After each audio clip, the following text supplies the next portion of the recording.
The sound of boots on wooden floorboards echoed through Prairie's End Medical Clinic at midnight. Inside, Sarah McIntyre's hands remained perfectly steady as she sutured a patient's wound, her movements precise. Muscle memory from years as a combat medic and army sharpshooter taking over. Through the clinic's security camera feed, she watched 3 drifters circle the building like coyotes. They thought they'd found an easy target, a lone nurse running the only medical facility within 50 miles of the Montana wilderness.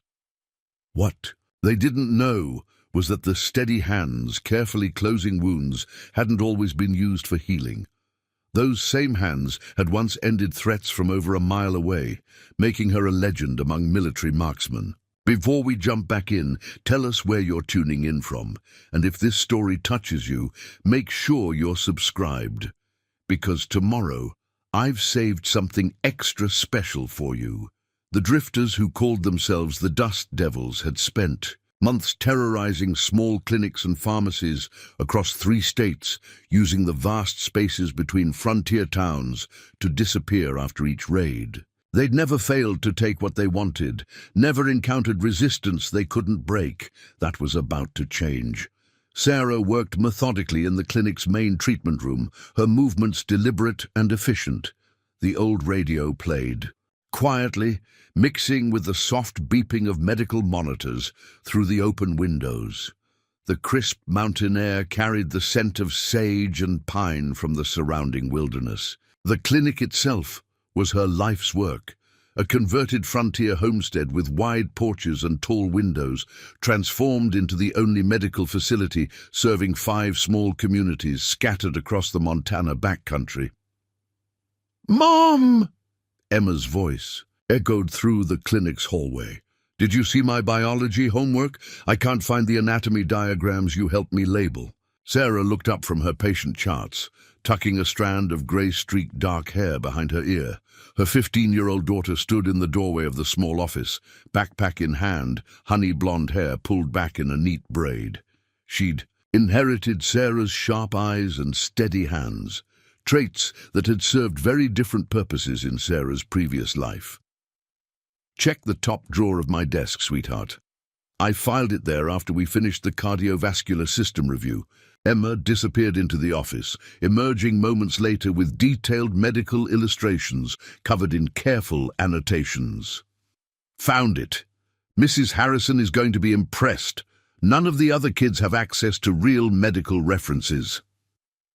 "Just remember what I taught you about the heart valves," Sarah said, watching her daughter study the diagrams with the same intense focus she'd once used sighting in targets.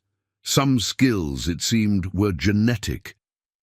The clinic's front door chimed as Jack Thompson entered, making his usual supply run from the nearby Black Rock Township. His weathered face was more serious than usual, 20 years of wilderness rescue work having etched permanent worry lines around his eyes.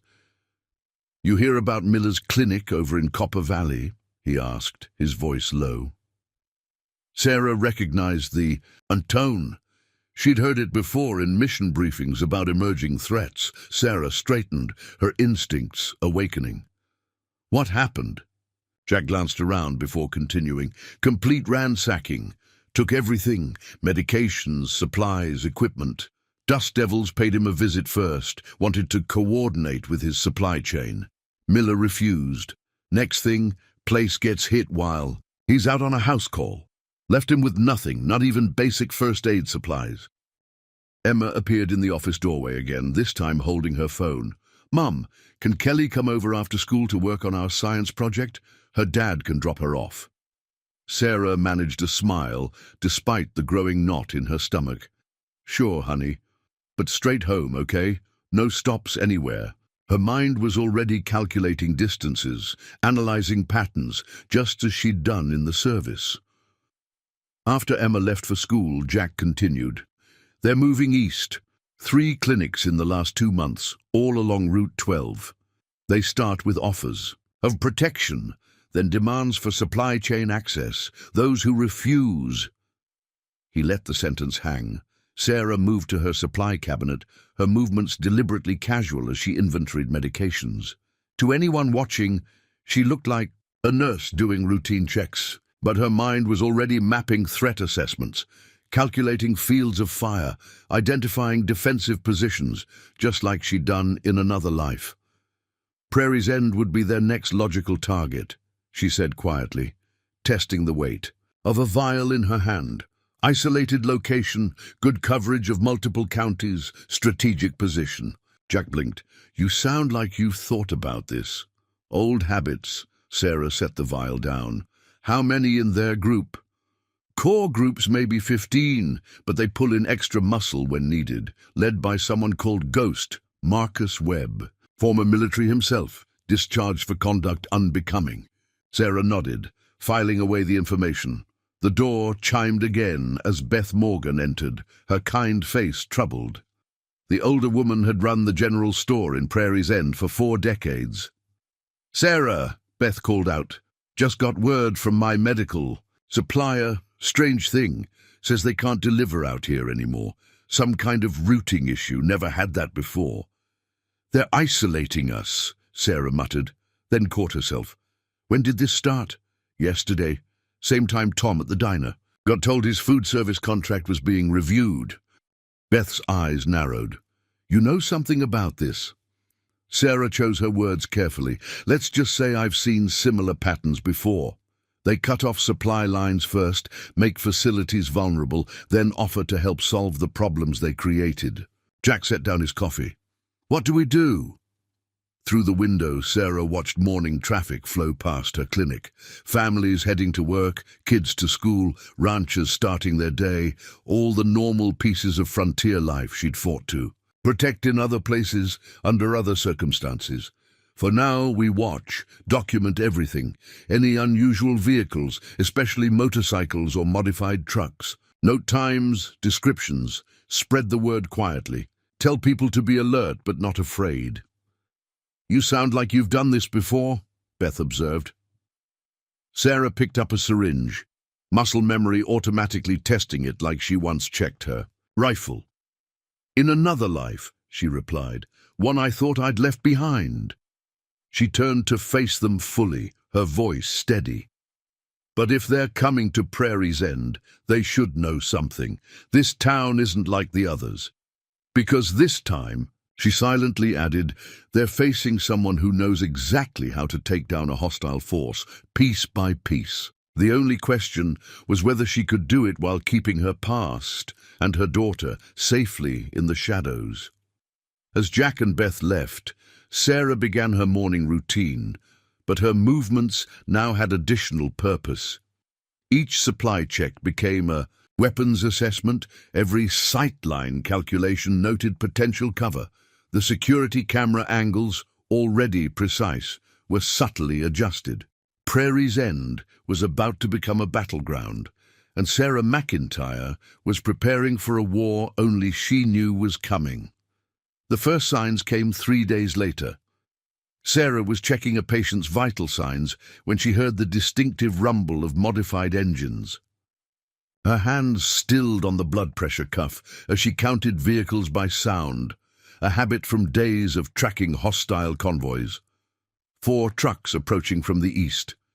Through the clinic's polished floors, she felt the vibration of heavy boots entering the building, military-grade footwear, the wear patterns suggesting men who spent long hours on the road but were also comfortable in combat situations. "Anyone working?" a gravelly voice called out. Sarah recognized the tone. Calculated authority, meant to intimidate. She finished recording her patient's vitals with practiced precision, her movements smooth and controlled. 3 men stood in her clinic's reception area, their worn leather jackets bearing the Dust Devil's insignia. Behind them, a 4th watched, the street from his truck. The leader, tall with a silver-streaked beard and cold eyes, smiled without warmth. A patch on his jacket read Ghost, Marcus Webb himself, Sarah realized, making a personal appearance. "Welcome to Prairie's End Medical Clinic," she said, closing her patient's chart. "What can I help you with?" Webb's eyes scanned the clinic, taking in the organized supplies, the clean workspace, the strategic placement of security cameras. Nice operation you've got here, he said. Professional. He emphasized the last word. Must be hard running a place like this alone, he continued, his gaze lingering on the medication storage room. Sarah maintained eye contact, noting how the other two members, their patches reading Coyote and Razor, had moved to flank her, standard intimidation formation. I manage, she replied. Are you here for medical attention, or is this a social call? Bit of both. Webb pulled off his gloves. See, Prairie's end is growing, change is coming. Smart healthcare providers understand the need for protection these days. Through the office window, Sarah spotted Emma getting off the school bus across the street. Her daughter started toward the clinic, then stopped, noticing the unfamiliar trucks. Sarah gave a subtle hand signal, one of many they'd practiced. Emma immediately turned and walked to the general store next door. Protection.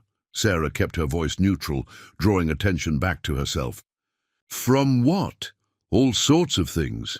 Webb ran a finger along a medical tray. Equipment failures, supply problems, patient accidents. World's an unpredictable place. Like what happened to Miller's clinic in Copper Valley. Sarah watched. Their reactions. Coyote's hand twitched slightly, a tell. He'd been there. Webb's smile tightened. Unfortunate situation. Place wasn't up to code. Inventory management issues, I heard. Funny. Miller's equipment was all new. I did the certification inspections myself last month. The temperature in the room seemed to drop. Razor shifted his weight, hand drifting toward his jacket. Sarah noted the motion while appearing to check her medical charts. A nurse distracted by paperwork, not a combat veteran marking threats. You seem well informed, Webb said, and connected. Those are valuable qualities in a business partner. Partner? Dust Devils believes in community investment. We provide security, ensure steady supply lines, handle administrative issues. In return, our partners offer reasonable monthly contributions and occasional operational support. Sarah adjusted a syringe on her medical tray, testing its weight casually. And if someone prefers to run their facility independently? Webb's friendly facade cracked slightly. Independence is overrated, especially for a single mother with so much to protect. The threat hung in the air. Sarah's grip tightened on the syringe, but her voice remained steady. Sounds like you've done your research. We're thorough. Webb moved closer. Emma's 15, right? Bright kid, does well in school. Would be a shame if anything affected her academic future. Sarah's world narrowed to tactical calculations. 3 threats in immediate proximity, 4th outside as lookout. Multiple weapons concealed under jackets. She could take them. The clinic offered dozens of improvised weapons, and she had the advantage of familiar ground. But that wasn't the play. Not yet.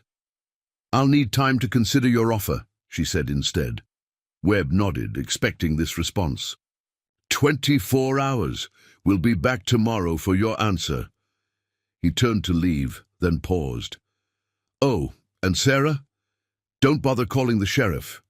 His new patrol car? Dust Devils gave him a great deal on the maintenance. After they roared away, Sarah went through the motions of normal clinic operations. She checked supplies, recorded patient data, and cleaned examination rooms. But each movement now had additional purpose. Security cameras were adjusted, sightlines calculated, potential weapons noted and positioned. Emma entered cautiously from the general store.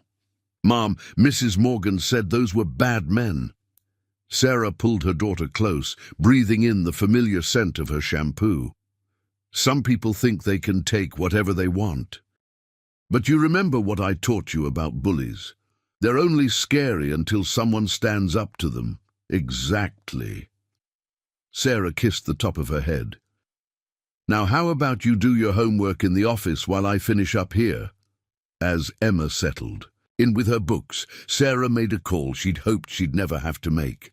The phone rang twice before a familiar voice answered. "Jack? Remember you asked what we should do about our supply problem? Time to call in those favors you mentioned." All of them. She ended the call and looked around her clinic, her home, her livelihood, her daughter's future. The dust devils thought they were following their usual playbook: intimidate, isolate, dominate. But Sarah McIntyre had written a different kind of playbook, one that had eliminated threats far more dangerous than a gang of drifters. 24 hours. Time to show Prairie's End what real protection looked like. Preparing and narrating this story took us a lot of time, so if you are enjoying it, subscribe to our channel. It means a lot to us. Now back to the story. Sarah waited until Emma was asleep before transforming her clinic's office into a tactical command center. The patient appointment calendar became a timeline of Dust Devil's movements through neighboring towns. Medical supply invoices revealed disruption patterns, and local clinic records showed a systematic pattern of takeovers. A knock at the back. Doctor pulled her attention from the maps. Jack Thompson entered, followed by Beth Morgan and 4 local EMTs Sarah recognized from emergency calls. Their faces were grim. "News isn't good," Jack said, setting down a thick folder. "Dust devils have people everywhere. 3 medical suppliers, 2 pharmacies, even the regional emergency dispatch. They're boxing us in." Sarah spread the new information across her desk, mind shifting into operational analysis. "They're efficient, professional. This isn't just about taking over rural clinics. They're building infrastructure." For what?" Beth asked. "Distribution network." Sarah tapped the map. "Look at the pattern. Every clinic they've taken over sits at a strategic crossroads. Perfect coverage of major transport routes. They're not just thugs in trucks. They're setting up a sophisticated operation." The back door opened again as Deputy Laura Kane entered, still in civilian clothes. "Sorry I'm late. Had to make sure I wasn't followed." She placed a police file on the desk. "You were right about the sheriff. Found these in his office safe. Payment records going back 6 months." Sarah studied the documents, noting dates and amounts. They bought him before they even moved into the region. Long-term planning. "What about Emma?" Jack asked. "Those weren't idle threats they made." "Already handled." Sarah pulled up the security feed on her computer. "Margaret Andrews, Emma's biology teacher. She's former Army intelligence, been out of the game 8 years, but she owes me from Baghdad. She'll keep an eye on Emma at school." Beth whistled low. "Just how many former operators are hiding in Prairie's End?" "Enough." Sarah turned to face the group. "But we need more than just military experience. We need the community. Jack, what about your EMT contacts? Got 12 volunteers ready to help. All got burned by Dust Devil's protection racket in other towns. They'll spread the word. Watch the roads." Deputy Kane nodded. "I can reach out to clean cops in neighboring counties, ones we know aren't on Dust Devil's payroll." "Good." Sarah pointed to locations on the map. "We need eyes everywhere. Beth, your store customers. Salt of the earth folks. They see strangers in trucks. They'll let us know." Sarah checked her watch. 18 hours until Webb's deadline. They'll expect us to be scared, isolated. That's their standard approach. Instead, we'll be organized, prepared. She pulled out blueprints of her clinic. They'll come in force tomorrow, make an example of anyone who refuses them, so we need to be ready. Jack's EMTs studied the tactical layouts. "You sound like you're preparing for war." Sarah's expression hardened. "They threatened my daughter, threatened our town. You're damn right I'm preparing for war."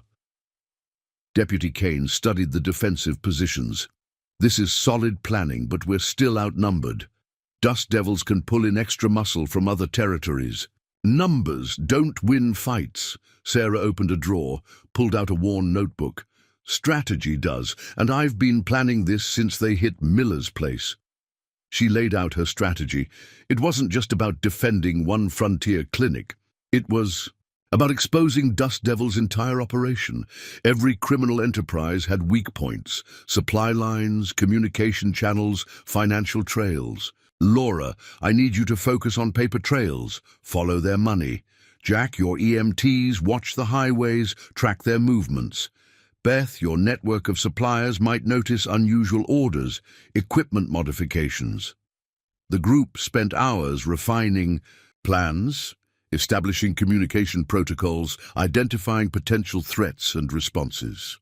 Sarah watched them work, seeing not just small-town professionals, but a community coming together, planning and preparing. Near midnight, they heard engines in the distance, 2 trucks running dark, circling the neighborhood. Surveillance, Sarah noted. They're watching, trying to figure out if we're going to resist. Are we? Beth asked. Sarah moved to the window, checking positions of the vehicles through gaps in the blinds. They expect either submission or direct confrontation. We're going to give them neither. Not yet. What's the play? Jack asked. Tomorrow I meet their deadline, appear to negotiate. Meanwhile, we gather intelligence, build our network. Let them think they're in control, while we dismantle their operation piece by piece. Like you did in the service, Deputy Kane asked. Sarah's reflection in the window hardened. No, this is different. This is personal. She turned back to the group. In the service, we had rules of engagement, political considerations. Here, they threatened my child, our town. No rules apply. The trucks made another pass, their engines growling in the darkness. Get some rest, Sarah told the group. Tomorrow we show Dust Devils why they should have researched Prairie's end more carefully before moving in. As they left through the back door, Sarah rechecked her security systems. Camera feeds showed the trucks making one final pass before disappearing into the night. They thought they were hunting, preparing to take down easy prey. They had no idea they were being hunted themselves. Emma's voice drifted down from their apartment above the clinic. Mom, I heard voices. Just some patience, honey. Sarah climbed the stairs, finding her daughter sitting up in bed. Are those men coming back tomorrow? Sarah sat on the bed's edge, smoothing Emma's hair. Probably, but remember what I taught you about being prepared. Emma nodded. Have a plan. Know your exits. Trust your instincts. Exactly. Sarah hugged her daughter close, feeling her heartbeat. Now get some sleep. Tomorrow is going to be an interesting day. After Emma fell asleep, Sarah returned to her office. The maps, the plans, the networks of information. It was all coming together. Dust Devils thought they were targeting a simple frontier nurse, a single mother they could easily intimidate. Instead, they'd awakened something far more dangerous. A mother protecting her child, a warrior defending her home, and a community ready to fight back. Dawn painted Prairie's end in shades of grey as Sarah positioned Jack's ambulances strategically around her clinic.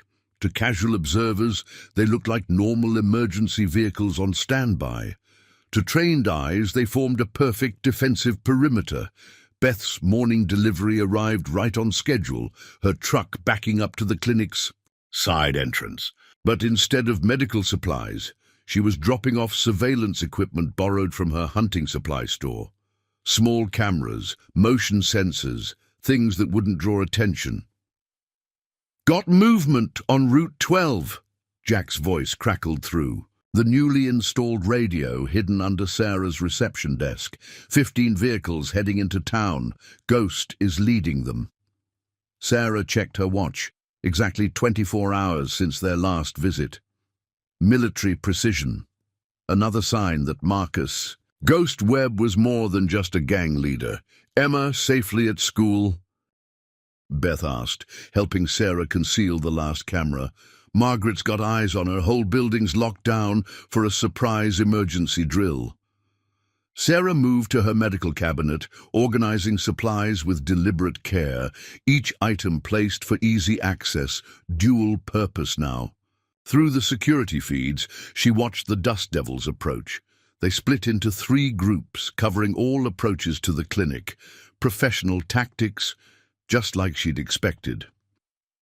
"Remember," Sarah spoke quietly into her radio, "no one moves. Unless I give the signal, let them think they're in control." Webb entered first, flanked by Coyote and Razor. 12 more riders took up positions outside. Sarah noted their formations, identifying weaknesses for later. "Decision time," Webb announced, removing his gloves with theatrical precision. "Smart healthcare providers are already signing up. Protection fees are quite reasonable compared to the alternatives." Sarah leaned against her treatment table, posture deliberately casual. "And what exactly are we being protected from?" "Life's full of dangers," Webb gestured to his men. "Equipment failures, supply problems, accidents. Prairie's end is changing. Question is, do you change with it or get run over? And my clinic, what role does it play in these changes?" Webb smiled, but it didn't reach his eyes.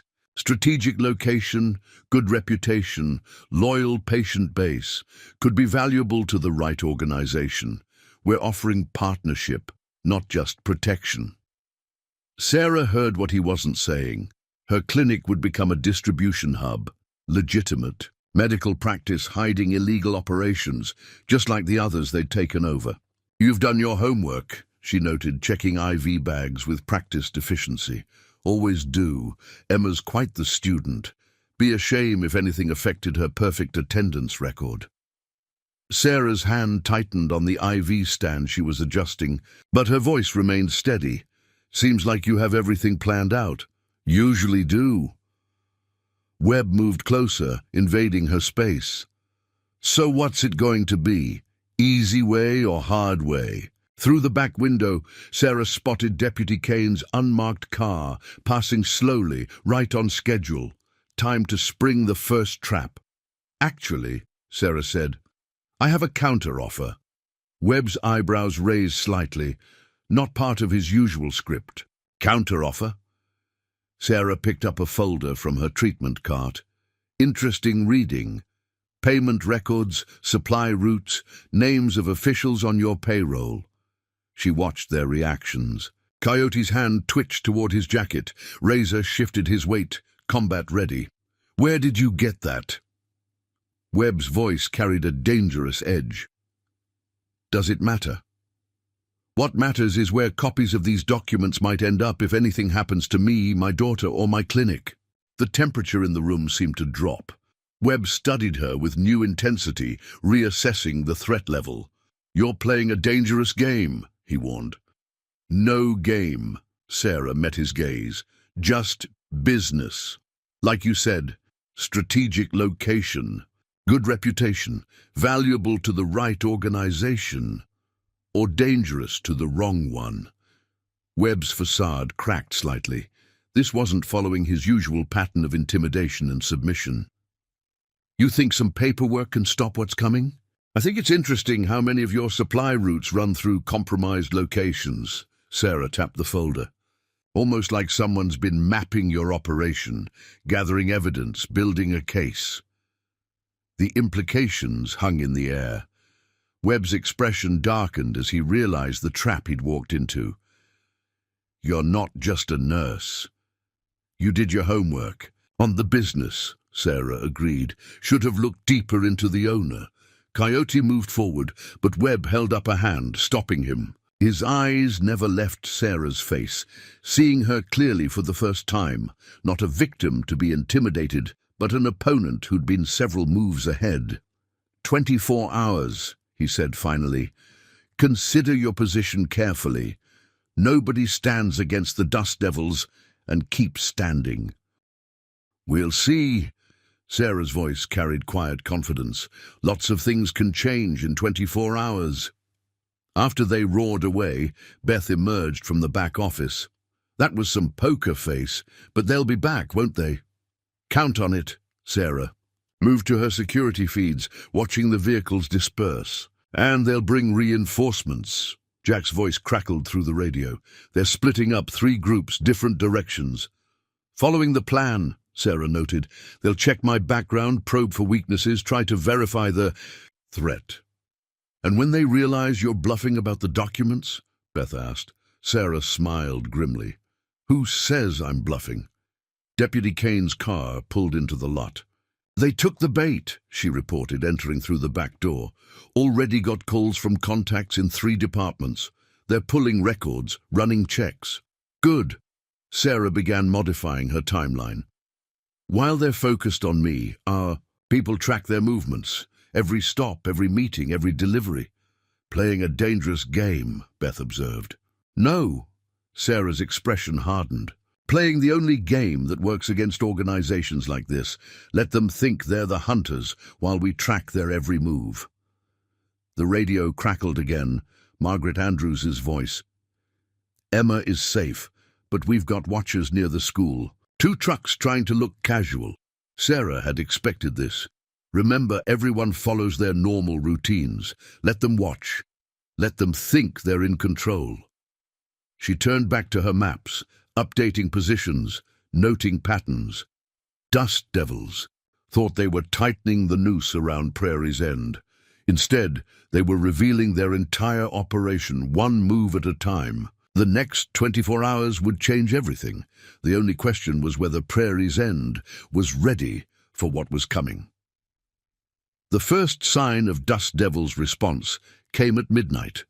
Sarah was reviewing security footage when all power to the clinic went dark. Not just her building, the entire block. Through night vision binoculars, she watched 2 figures at the nearby transformer box slip away in trucks. Right on schedule, she muttered, switching to her backup generator, a gift from her army days, completely off-grid. Her radio crackled. Sarah, Jack's voice was tense. Got 4 trucks circling my ambulance depot. They're carrying something. Don't engage. Let them make the first move. The sound of breaking glass echoed through the radio, followed by car alarms. Sarah's jaw tightened. They were targeting her allies now, just as she'd predicted. Beth's voice cut in next. Fire at my store. Small one, back door. Got it contained, but they left a message. Say I should reconsider my business associations. Deputy Kane's update followed. 6 arrests tonight, bar fight at Riley's, except our witnesses say Dust Devils started it, then disappeared before uniforms arrived. They're trying to overwhelm local police, keep us distracted. Sarah moved through her darkened clinic with practiced ease, checking defensive positions. Every tool, every piece of medical equipment had been carefully positioned during the day, not just for treatment, but for what was coming. Status at the school? She asked. Quiet, Margaret responded, but they've done 4 drive-bys since sunset, making sure we know they're watching. A new voice joined the radio chatter, one of Jack's EMTs. Got movement on Route 12. Lots of vehicles heading into town, at least 30, maybe more. Sarah checked her watch. Webb was moving faster than expected, calling in reinforcements already. The pressure was mounting, exactly how she'd planned. Her phone buzzed with a text. From an unknown number. Last chance. Sign the partnership papers, or tomorrow everyone learns why rural clinics have such high accident rates. Another buzz. Emma seems to enjoy her morning walk to the bus stop. Shame if anything happened. The threats were escalating, becoming more specific, but Sarah had anticipated this too. She typed back one word. Watch. Seconds later, her clinic's external lights blazed to life, illuminating 3 Dust Devils members who'd been approaching under cover of darkness. They froze, caught in the sudden glare. Smile for the cameras, Sarah said quietly, watching them retreat in confusion. Her security system was far more sophisticated than they'd expected, hardened against exactly this kind of intimidation. The radio crackled again. Deputy Kane. Sarah, got word from my contact in state police. Dust Devils have been making calls, pulling records. They're looking into your background. Good, Sarah smiled grimly. Let them look. Every minute they spend investigating me is another minute our people track their movements. Beth's voice. Just got an interesting visitor. At the emergency room, one of Dust Devil's prospects says he crashed his truck, but Doc says the injuries look more like a beating. Internal discipline, Sarah noted. Webb doesn't tolerate failure. He's punishing the ones who got caught on camera. The night continued. A chess match of moves and counter-moves. Dust Devils tested defenses, probed for weaknesses, tried to isolate and intimidate, but Sarah's network was ready, tracking every action, gathering intelligence. Around 3:00 a.m., Jack reported, "New movement, big meeting at the old lumber mill. Webb is there, plus riders we haven't seen before. 4 different patches, looks like leadership from other territories." Sarah switched her security feeds to a hidden camera she'd placed near the lumber mill days ago. The footage showed dozens of vehicles, their occupants gathered around Webb as he gestured angrily. "He's calling in favors," she observed, "bringing in enough force to overwhelm any resistance." "Can we handle those numbers?" Deputy Kane asked. "Numbers aren't the problem." Sarah studied the footage. "Look at their formation, the way they're organizing. Webb is former military, remember? He's planning this like a tactical operation." "That's bad, isn't it?" "No." Sarah's expression hardened. "That's perfect, because military operations follow patterns, and I know every pattern he might use." Dawn approached, painting the sky in shades of grey. Sarah's allies reported multiple acts of vandalism across town, targeted, precise, meant to send a message. But each incident was documented, photographed, added to the growing evidence file. Her phone buzzed one final time, a photo of Emma through the school window, followed by a message. "Imagine how easily accidents happen in chemistry lab." Sarah's hand tightened on her phone, but her voice remained steady as she radioed Margaret. "Initiate Protocol 3. Within minutes, Emma and 3 other students whose parents had helped Sarah were quietly moved to a secure location, a backup plan prepared days ago. The sun rose over Prairie's End, revealing the night's damage: broken windows, vandalized vehicles, small fires quickly contained. Dust Devils had flexed their muscles, shown their power. To most observers, it looked like the gang was winning. But Sarah saw something different in the patterns of destruction. Every act of intimidation revealed more about their organization. Every threat exposed another piece of their operation. The evidence file was growing, not with random incidents, but with a coordinated pattern of criminal activity. Jack's voice came through one final time. "Just intercepted some chatter. Webb is calling everyone in. Full show of force, planned for noon." "Good." Sarah began her morning routine, checking equipment with practiced precision. Time to show. And then what real force looks like. Because Dust Devils thought they were tightening the noose. Instead, they were walking into a trap months in the making. Prairie's End was about to learn why you never corner someone trained to turn hunters into the hunted. By 11:30, Prairie's End had gone eerily quiet. Regular patients had mysteriously found reasons to be elsewhere. Streets near the clinic were empty except for a few strategically parked ambulances. To anyone watching, it looked like the town was surrendering to inevitable defeat. Sarah moved through her clinic with deliberate calm, checking positions one final time. Jack's emergency. Vehicles blocked key approaches while appearing randomly parked. Beth's store provided high ground coverage. Deputy Kane's unmarked cars were positioned at critical intersections, looking abandoned. "They're coming," Jack's voice crackled through the radio. "Main force moving down Route 12. I count 50-plus vehicles. Webb in the lead, followed by in-chapter leaders from 3 states. Sarah switched between security feeds, watching the approaching convoy. Dust Devils had brought overwhelming force, just as she'd predicted. Their formation was perfect, military precision. Webb's influence, clear in every detail. Everyone maintain position, she broadcast to her network. Remember, we're not trying to stop them. We're documenting everything.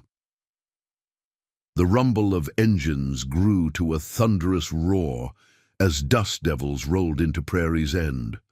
They came from all directions, vehicles gleaming in the midday sun, a show of force meant to intimidate, to demonstrate absolute control. Webb led the main group straight to Sarah's clinic, their vehicles forming an improvised arena in the parking lot. The message was clear: no escape, no resistance, no hope. Quite a turnout, Sarah observed as Webb dismounted. Must be important to bring in leadership from other territories. Last chance, Webb removed his gloves slowly. Sign the papers, accept our protection, or we demonstrate why crossing dust devils is a terminal mistake. Through her hidden camera feeds, Sarah watched more vehicles take up positions around the block, standard military encirclement. But she also noted what they missed: the subtle cameras recording every move, the strategically parked vehicles ready to block retreat routes. Actually, Sarah stepped forward, I have a counter-demonstration planned. She nodded to Beth, who pressed a button in her store. Suddenly, every TV and radio in Prairie's End began broadcasting the same footage. Dust Devils members committing acts of vandalism, making threats, exchanging money with corrupt officials. What is this? Webb demanded, but Sarah could see, the realization dawning in his eyes. Evidence. Sarah's voice carried across the now silent parking lot. Every crime, every threat, every corrupt deal, all documented, time-stamped, and currently being uploaded to multiple law enforcement agencies. You think some videos will stop us?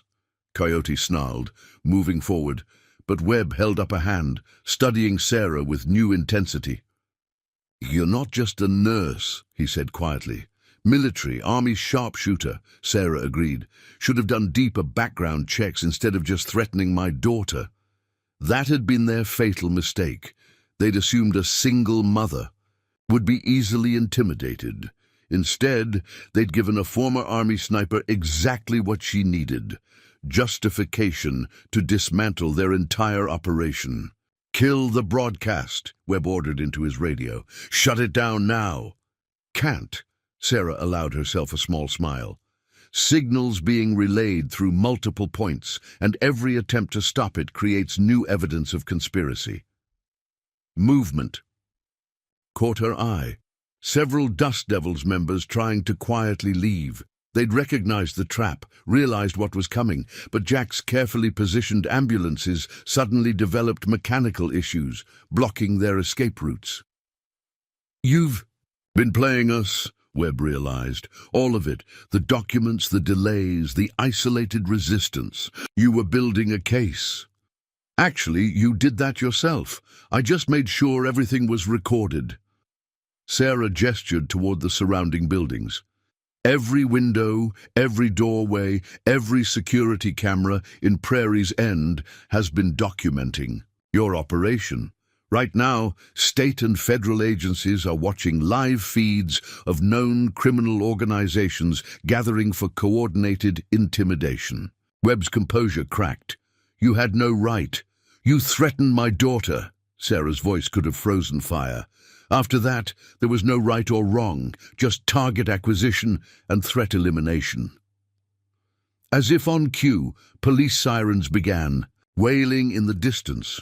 Not local law enforcement, but state police tactical units that Deputy Kane had quietly positioned outside town. Last chance, Sarah said, throwing Webb's words back at him. Surrender now, or demonstrate why crossing an Army sharpshooter is a terminal mistake.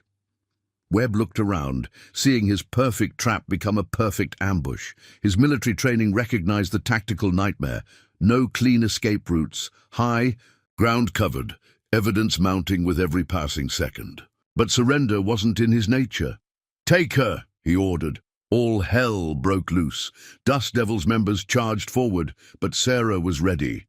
The clinic doors slammed shut electronically, separating the main force. Strategically parked vehicles suddenly roared to life, their sirens creating confusion. Fire sprinklers activated, making the pavement treacherous for attackers. And Sarah McIntyre showed why she'd been legendary in the army. The first two attackers went down before they realized she was moving. A medical tray became a precision weapon. An IV stand created an improvised barrier. Every piece of clinic equipment had been positioned for exactly this moment. Through her radio, she heard her network responding with perfect coordination. Jack's EMTs blocked retreat routes. Beth's hunting club provided high ground security. Deputy Kane's teams moved in from prepared positions. Webb grabbed her from behind, but that was a mistake. Sarah used his own momentum, sending him crashing into Coyote. Both went down hard as state police tactical units swarmed in from multiple directions. Federal agents' voices joined the chaos. "Everyone on the ground!" Sarah stood in the center of it all, watching Dust Devil's perfect military operation dissolve into perfect disaster. Webb struggled to his feet, reaching for a concealed weapon. "Don't," Sarah's voice cut through the chaos. "You've already given us enough evidence. Don't add assaulting a federal agent to the charges." Webb froze. "Federal agent?" "Recently reactivated," Sarah smiled grimly. "Turns out my old unit was very interested in gangs using military tactics, gave them a perfect case study." The battle for Prairie's End ended not with a dramatic last stand, but with the quiet click of handcuffs. Dust Devil's leadership was systematically disarmed and arrested, their military precision useless against a trap laid by someone who wrote the book on tactical operations. As federal agents began processing prisoners, Deputy Kane joined Sarah. "You knew they'd come in force. Counted on it." Sarah watched Webb being led away. His military background meant he'd respond to resistance with overwhelming force, predictable, just like the patterns we use to track in the service. And the evidence? Enough to destroy Dust Devils completely, along with every corrupt official and business partner they worked with. Prairie's End was quiet again, but different now. The fear was gone, replaced by something stronger. A community had stood against intimidation and won, led by a nurse who proved that sometimes the most dangerous people are the ones you underestimate. Sarah's phone buzzed. A message from Margaret. Emma was safe, the backup location completely untouched. Dust Devils had never even known about it. Some lessons were expensive. For the Dust Devils, threatening the wrong single mother in the wrong small town had just cost them everything. Evening shadows stretched across Prairie's End as federal agents processed the last of the arrested Dust Devils members. Sarah's clinic had become an impromptu command center, her office filled with law enforcement officials reviewing evidence files she'd meticulously compiled. "We're looking at a major RICO case," the lead federal agent said, spreading photos across her treatment table. "Money laundering, extortion, corruption. You didn't just catch criminals, you exposed an entire criminal infrastructure." Sarah barely heard him. Her attention was focused on the clinic's security feed, watching Emma's arrival. Her daughter walked in hesitantly, taking in the sea of law enforcement badges and handcuffed gang members. "Mom," Emma's voice carried, a mix of worry and relief. "Margaret said it was safe to come back now." Sarah pulled her daughter close, breathing in the familiar scent of her shampoo. "It's over, sweetheart. They won't bother us again. The bad men in the trucks, they made a big mistake." Sarah smoothed Emma's hair. "They thought threatening you would make me afraid. Instead, it made me very, very focused." Deputy Kane entered, her expression grim.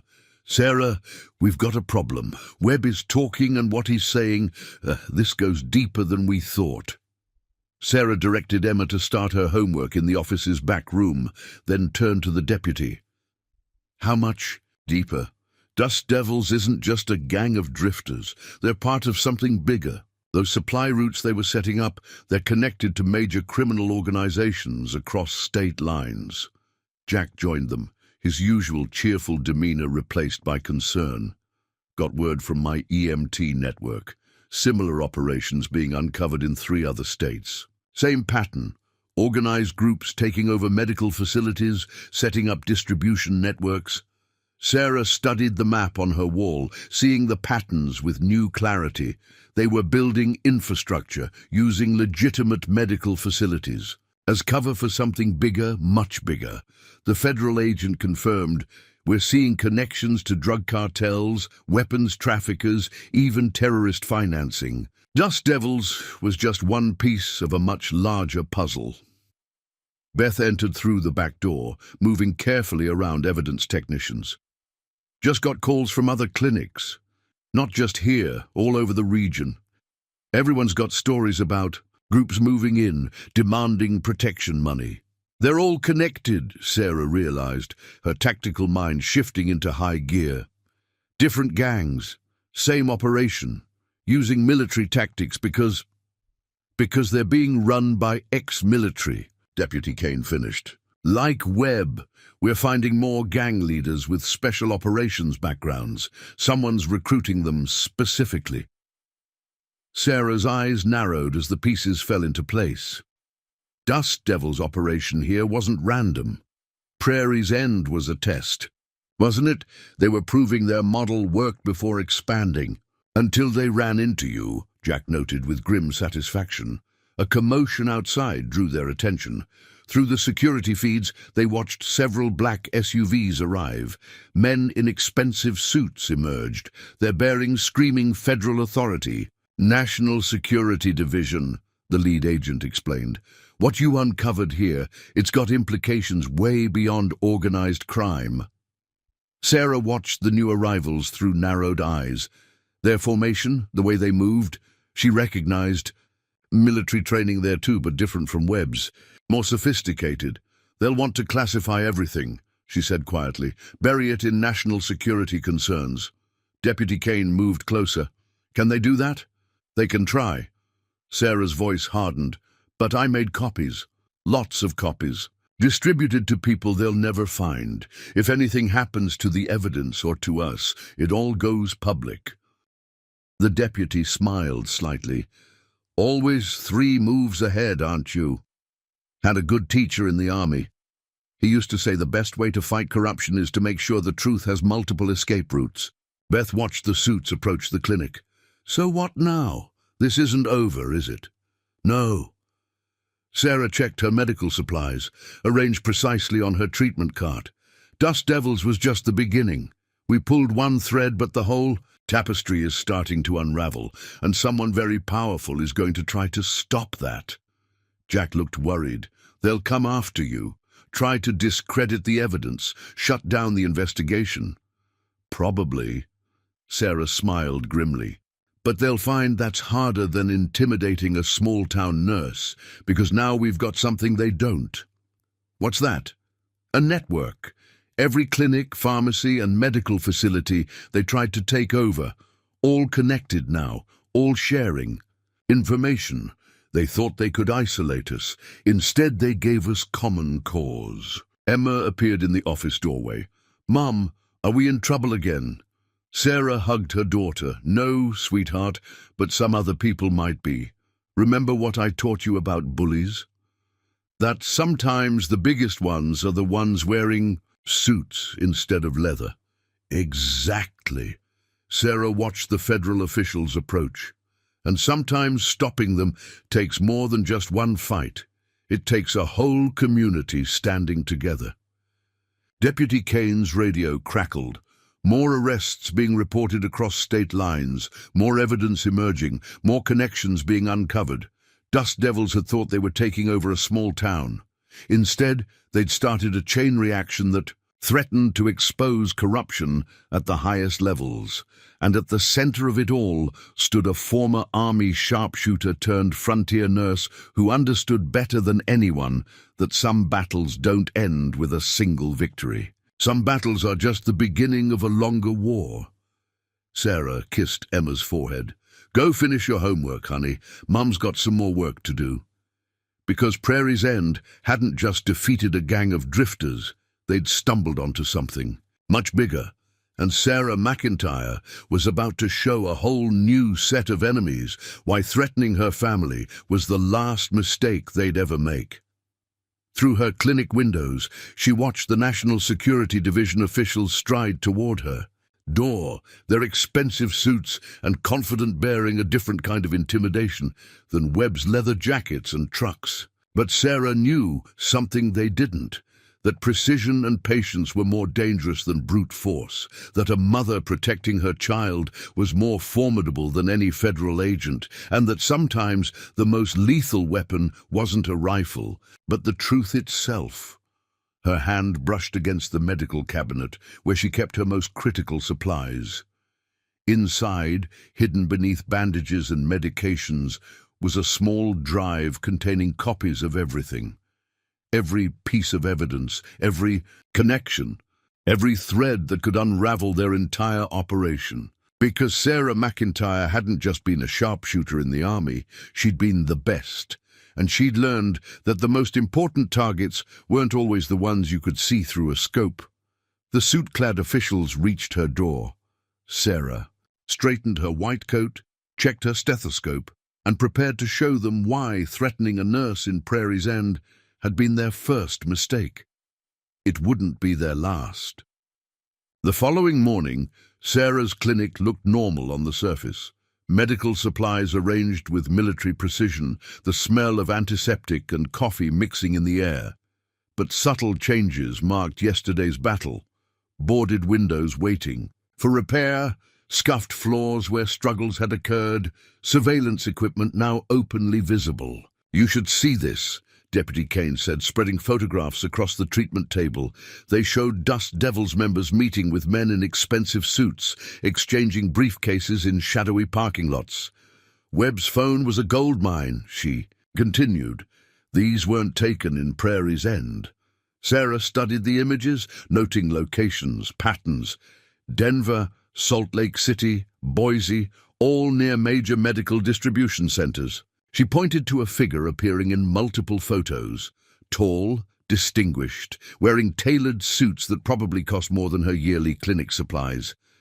Marcus Sullivan, Kane identified, former military intelligence, now CEO of Strategic Medical Solutions, private healthcare contractor. Sarah's mind flashed back to classified briefings from her service days. They provide medical supply chain management for corporate interests overseas. Jack entered through the back door, his face troubled. Got more news from my EMT contacts. Other groups are pulling out of towns across 3 states, abandoning operations overnight. Not abandoning, Sarah corrected. Repositioning. They're trying to destroy evidence before we can document more connections. Beth's voice crackled through the radio. Sarah, got some interesting visitors at my store. 2 guys in suits asking about you, but they're not feds. Corporate investigators, Deputy Kane guessed. Strategic Medical Solutions is probably doing damage control. Sarah moved to her security feeds, watching the suited men through multiple camera angles. Their movement patterns, the way they scanned surroundings, definitely military training. "Mom!" Emma called from upstairs. "There's a weird car parked outside my school. Margaret says we're doing another fire drill." Sarah's jaw tightened. "Stay with Margaret.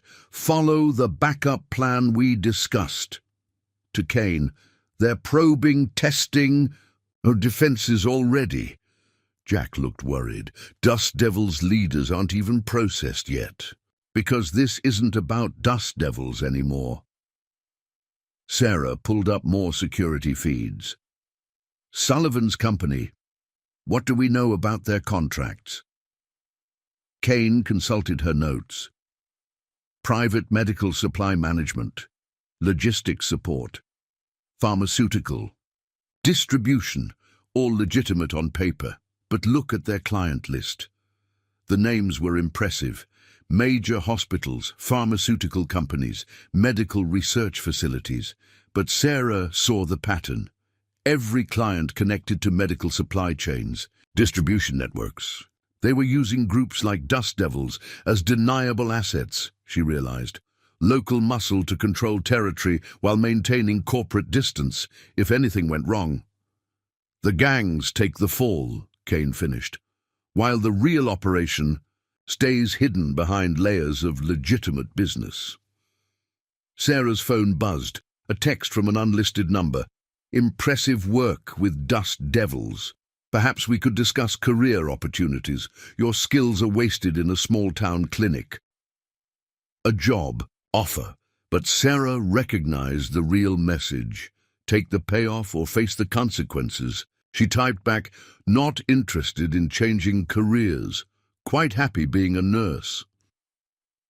The response was immediate. Reconsider. Single mothers should think about their children's future educational opportunities. The threat to Emma was subtle but clear. Sarah's expression hardened as she showed the exchange to Kane. They're not even trying to hide it, the deputy said. Because they think they're untouchable. Sarah moved to her medical supplies, checking equipment with practiced precision. Corporate power, political connections, legitimate business fronts. They're used to making problems disappear. Jack looked around nervously. What's the play? These aren't drifters we can trap with security cameras. No, Sarah smiled grimly. They're worse. They're overconfident professionals who think small-town people can't touch them. Same mistake dust devils made. Beth entered, looking worried. Those suits, they're asking questions all over town, offering money for information about you. Oh, standard intelligence gathering, Sarah noted. They'll approach everyone who helped us, try to find pressure points. Already starting, Kane reported, checking her phone. Got word from contacts in 3 departments, administrative reviews, budget audits, strange interference with ongoing cases. They're isolating us. Just like dust devils did, Jack realized. But with paperwork instead of violence. Exactly. Sarah watched through her cameras as more corporate vehicles entered Prairie's End, but they forget something important about small towns. What's that? Everybody talks to nurses, every corporate suit, every corrupt official, every crooked cop. They all need medical care eventually, and they never think about who might be listening. Her phone buzzed again, another message from Sullivan. Meeting tomorrow, 2 p.m., your clinic. Discuss mutually beneficial arrangements. Sarah showed the message to Kane. They're moving faster than I expected. What do? We get ready. Sarah began modifying her clinic's layout again, but differently this time, not for physical combat, but for something more subtle. They'll come thinking they're dealing with simple nurses and local cops. Time to show them why that assumption keeps being fatal. Because Sullivan's organization had made the same mistake as dust devils, they thought they were targeting an isolated small-town clinic. Instead, they were about to learn why some nurses know more about dismantling organizations than treating wounds. Emma's voice drifted down from upstairs. Mum, can I help organize the supplies again? Sarah smiled, recognizing her daughter's way of asking if things were okay. Sure, honey. Remember what I taught you about preparing for important meetings? Always know more about them than they know about you. Exactly. Sarah watched more corporate vehicles enter Prairie's End, each one documented by her growing network of allies. Tomorrow we show them why threatening a mother's child is always the wrong first move. Because Sullivan thought he was coming to negotiate. Instead, he was walking into another trap, one built not with weapons and tactics, but with information and community, the two things corporate power never truly understood. By noon, Sarah had transformed her clinic into a different kind of battleground. Every security camera, every microphone, every piece of medical equipment had been carefully positioned, not for protection this time, but for documentation. You sure about this? Deputy Kane asked, checking the hidden recording devices. Sullivan's got serious backing, corporate lawyers, political connections. That's exactly why we need everything recorded. Sarah adjusted a blood pressure. cuff on her cart, angling its metallic surface to reflect the office door. People like Sullivan depend on deniability. Jack's voice crackled through the radio. Got movement on Highway 12. 3 black SUVs, corporate plates, professional drivers. They're maintaining perfect spacing. Right on time, Sarah noted. Beth, you in position? Store roof is clear. Got clean lines on all approaches. But Sarah, these aren't drifters we're dealing with. These guys have legitimate authority. Legitimate doesn't mean legal. Sarah checked her watch. Everyone maintain radio silence unless emergency. Let's show them what small-town professionals look like. The SUVs pulled into her lot with practiced precision. 8 men emerged. 6 security personnel taking defensive positions, their suits barely concealing tactical gear. The other 2 approached the clinic. Marcus Sullivan walked like someone used to power. His suit probably cost more than Sarah's yearly medical supplies. His smile was practiced and corporate perfect. The man beside him carried a briefcase and the unmistakable air of an expensive lawyer. "Ms. McIntyre," Sullivan's voice carried smooth authority. "Thank you for meeting with us. I'm Marcus Sullivan, CEO of Strategic Medical Solutions. This is James Morton, our legal counsel." Sarah gestured to her office, deliberately keeping her hands visible, letting them think they were in control. "Coffee's fresh if you'd like some." Sullivan declined with a practiced wave. "I'll be direct. Your handling of the dust devils. Situation was impressive, professional, the kind of tactical thinking we value at Strategic Medical. Just protecting my patients." Sarah kept her voice neutral. Through the clinic's mirrors, she watched his security team's positions. They were good, maintaining clear fields of fire while appearing casual. "About that," Sullivan smiled, "we're prepared to make a generous offer, 7 figures plus relocation assistance. Your skills are wasted in a small-town clinic. And if I'm happy being a nurse." Morton, the lawyer, opened his briefcase. "We've taken the liberty of reviewing your situation. Single mother, modest income, daughter approaching college age. Strategic Medical offers excellent educational benefits." Sarah noted how they led with Emma, another threat wrapped in corporate courtesy. "Seems like you've done thorough research." We're very thorough," Sullivan agreed. "For instance, we know about your army background, your particular skill set, skills that could be better compensated in the private sector. Like the skills you recruited from other veterans? Webb, for example." Sullivan's smile flickered slightly. "Local criminal elements are hardly our concern. We're a legitimate corporation providing essential medical services." "Really?" Sarah picked up a folder from her treatment cart. "Because these photos show your employees meeting with Dust Devils leaders across 3 states. Dates, locations, documented money transfers." The lawyer shifted uncomfortably, but Sullivan's composure never wavered. "Medical supply chain management involves coordinating with various local interests, everything fully legal and documented. Like the shipments through targeted clinics, the drugs moving through compromised pharmacies, the medical supplies hidden in corporate distribution chains." Now Sullivan's smile disappeared completely. "Careful, Ms. McIntyre. Unfounded accusations against legitimate businesses can have serious consequences." "Unfounded?" Sarah pressed a button under her treatment table. Every computer screen in the office lit up, showing surveillance footage.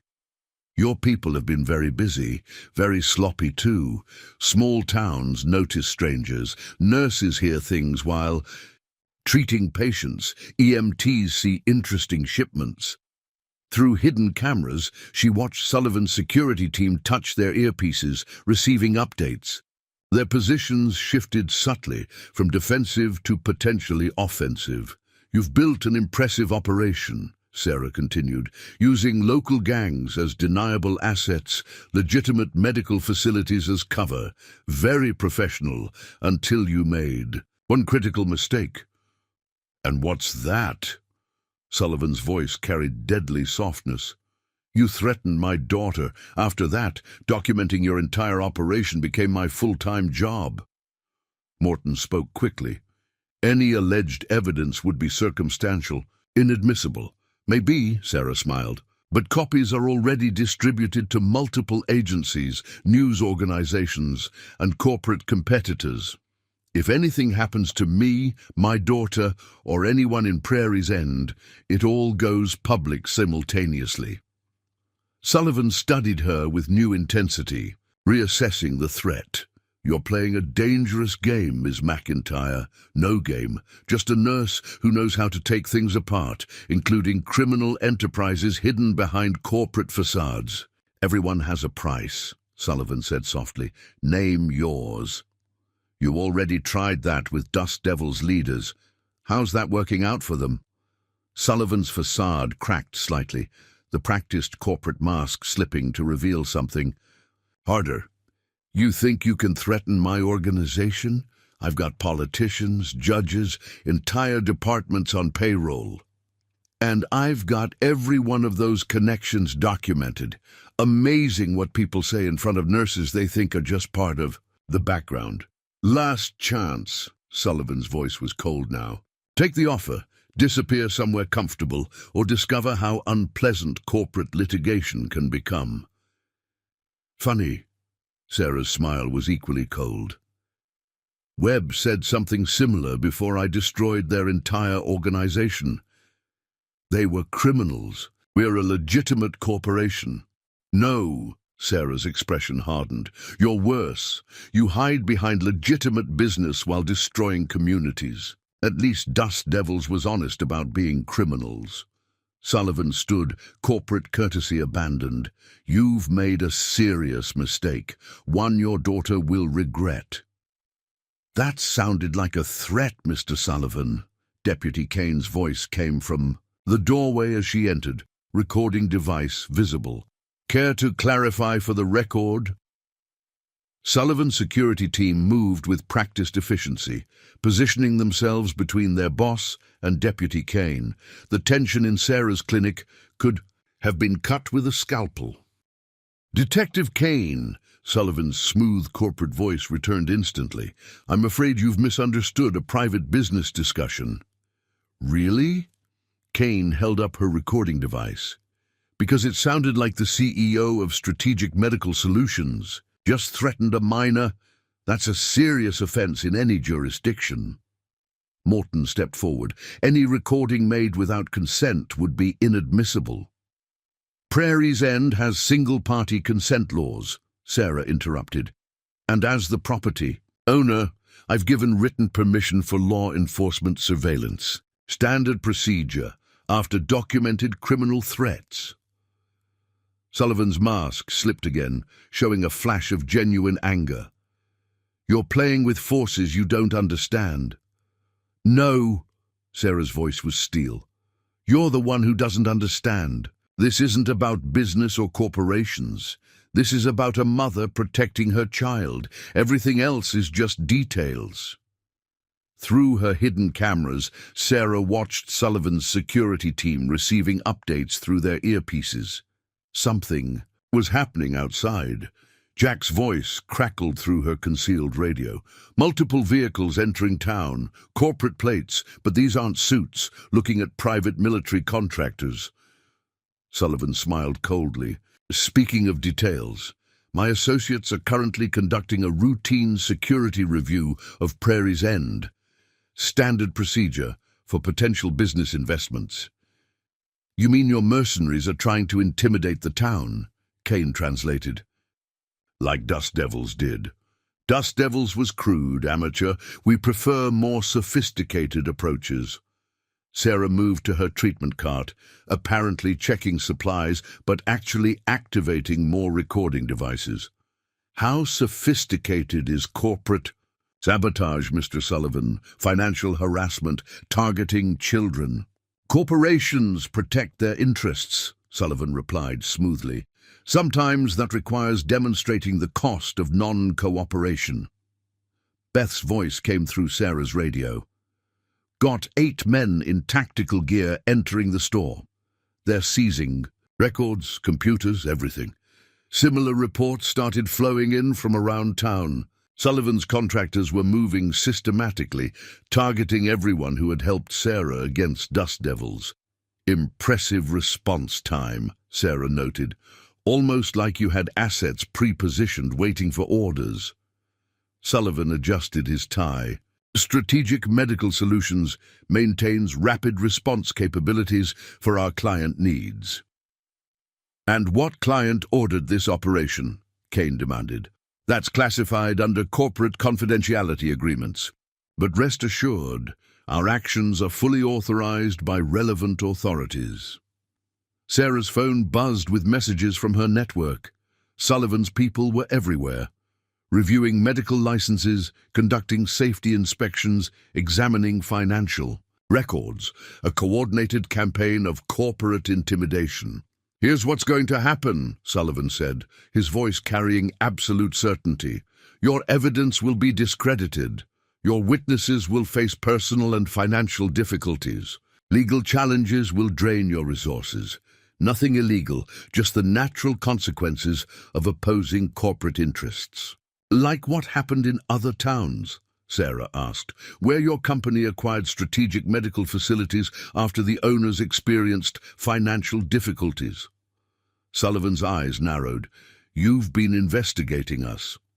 Like you said, I'm thorough. Every town where Strategic Medical gained control of medical distribution, every facility forced to sell after mysterious problems, every official who suddenly changed positions on corporate proposals. All perfectly legal business operations. Maybe. But patterns tell interesting stories, like how your company always partnered with local gangs before moving in. Dust Devils here, River Runners in Idaho, Desert Kings in Nevada. Kane picked up the thread. All groups with leaders who had military backgrounds, all following the same pattern of intimidation and takeover. Allegations without proof, Morton interjected. Save the legal speech, Sarah cut him off. We both know what Strategic Medical really is, a legitimate front for organized crime, using corporate authority instead of gang patches. Sullivan studied her with new intensity. You know what happens to people who interfere with corporate operations? They tend to experience unfortunate accidents, legal problems, family emergencies. Like Emma's school suddenly losing its accreditation? Sarah asked quietly. Or her scholarship applications being mysteriously rejected. Educational standards are very rigorous these days. Sarah's hand tightened on her stethoscope, but her voice remained steady. You're used to people backing down, giving up when you threaten their families, but you made a critical tactical error. Really?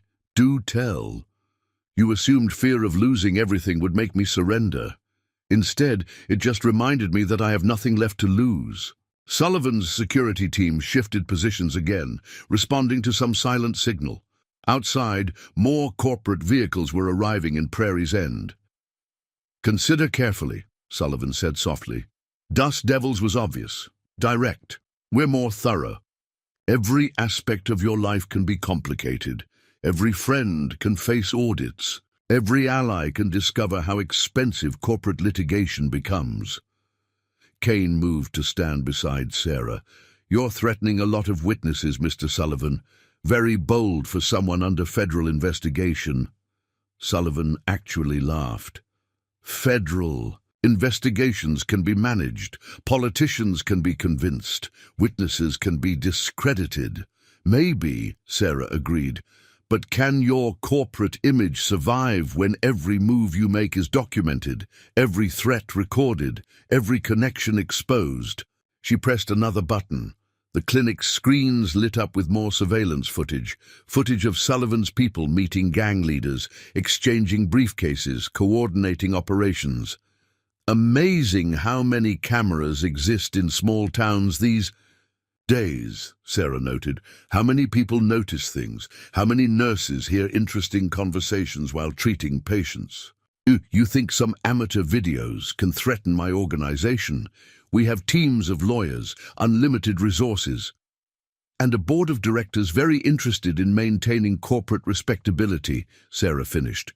Wonder how they'll react when this evidence goes public, when shareholders start asking questions about criminal connections. You're playing a dangerous game, Ms. McIntyre. No game. Just a nurse showing a corporation why threatening her child was their worst mistake. Sullivan straightened his tie, corporate mask back in place. We'll be in touch.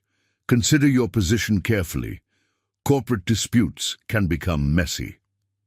He turned to leave, his security team moving with practiced coordination. At the door, he paused. One last thing, I'd be careful treating patients for the next few weeks. Medical accidents can be so unpredictable, especially with a child in the clinic. The threat hung in the air as Sullivan and his people departed. Through her cameras, Sarah watched their convoy pull away, followed by the private military contractors who had been pressuring the town.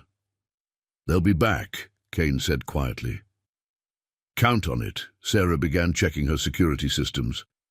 But next time they'll be more subtle, more corporate, more legal. Her phone buzzed with updates from around town. Sullivan's show of force had shaken people. Healthcare providers were worried. Allies were questioning their involvement. What's the play? Kane asked. Same as with Dust Devils. We let them think they're winning while we document everything. But this time, we're not just gathering evidence of crimes. What do you mean? Sarah smiled grimly. We're going to give their board of directors, shareholders, and corporate clients something much more dangerous, bad publicity. Because Sullivan had made the same mistake as Webb. He thought he was dealing with simple, small-town people. Instead, he had just started a war with someone who understood that in the modern world, information was the deadliest weapon of all. And Sarah McIntyre had spent years learning how to deploy it. The first wave of Sullivan's corporate attack hit Prairie's end at dawn. Sarah watched through her network as official-looking notifications were delivered across town. Medical license, reviews, pharmaceutical audits, safety inspections. All perfectly legal, all surgically targeted at her allies. 4 different agencies in one morning, Beth reported through the radio. They're going through my store records with microscopes. Even pulled permits from 10 years ago. Jack's update followed. State Medical Board launched a routine review of my entire EMT operation. They're grounding ambulances over missing paperwork. Sarah studied the pattern of harassment while restocking supplies, her hands steady despite the growing pressure. Every healthcare provider that had helped against Dust Devils was facing simultaneous bureaucratic assault. Mom! Emma stood in the office doorway, worry clear in her eyes. My college scholarship website says there's a problem with my applications. Everything's disappeared. They're thorough, Kane noted, joining them. Just got word Internal Affairs is suddenly very interested in every medical case I've touched in the last 5 years. Sarah organized medical supplies, her mind already mapping countermoves. Sullivan's showing us his real power. Not violence, bureaucracy, death by 1,000 paper cuts. Her phone buzzed with a message from an unlisted number. Medical compliance can be so complicated. Shame if your clinic failed its upcoming inspections. Another buzz. Emma's academic records seem to have some concerning irregularities. Could affect her medical school prospects. They're trying to isolate us, Kane observed. Turn the community against us by making everyone suffer. No, Sarah's voice was steel. They're showing us exactly how their operation works. Every agency they control, every official in their pocket. They're exposing their whole network. Her computer pinged with an alert. The clinic's business account had been frozen pending routine fraud investigation. Simultaneously, their malpractice insurance company sent notice of policy review. Sarah, Beth's voice crackled through the radio. State Medical Board just showed up. They're suspending my pharmacy license over administrative irregularities. Similar reports flooded in. Sullivan's corporate machine was systematically strangling Prairie's End's medical community. All perfectly legal, all carefully documented, all designed to demonstrate the cost of resistance. Sarah moved to her office computer, fingers flying over the keyboard. "Deputy, remember that evidence file we compiled on dust devils? Time to use it differently." "How?" "Sullivan's using legitimate businesses to attack us. Let's see how his corporate clients react when they learn about his criminal connections." She began sending carefully prepared documents to news organizations, regulatory agencies, and corporate ethics boards, not accusations, just questions about strategic medical's business practices and community relations. "You're baiting him," Kane realized. "He expects us to fight the individual attacks. Instead, we're going after his corporate image, the one thing companies like his can't afford to lose." Her phone buzzed again. "Sullivan. Impressive strategy. But corporate reputation management is an art form, one we've perfected." Sarah's response was to press another button. Across social media, local healthcare providers began sharing stories about Strategic Medical's community engagement practices. Videos of corporate contractors harassing medical facilities, documentation of suspicious patterns in clinic acquisitions. "They're using official channels to attack us," Sarah explained. "We'll use public opinion to attack them. Corporate boards hate bad publicity more than they hate losing money." Emma brought more news from her school. "Margaret says men in suits are reviewing student medical records. They're focusing on mine." Sarah pulled her daughter close. "Remember what I taught you about bullies in suits? They're just like regular bullies. They only have power if you let them scare you."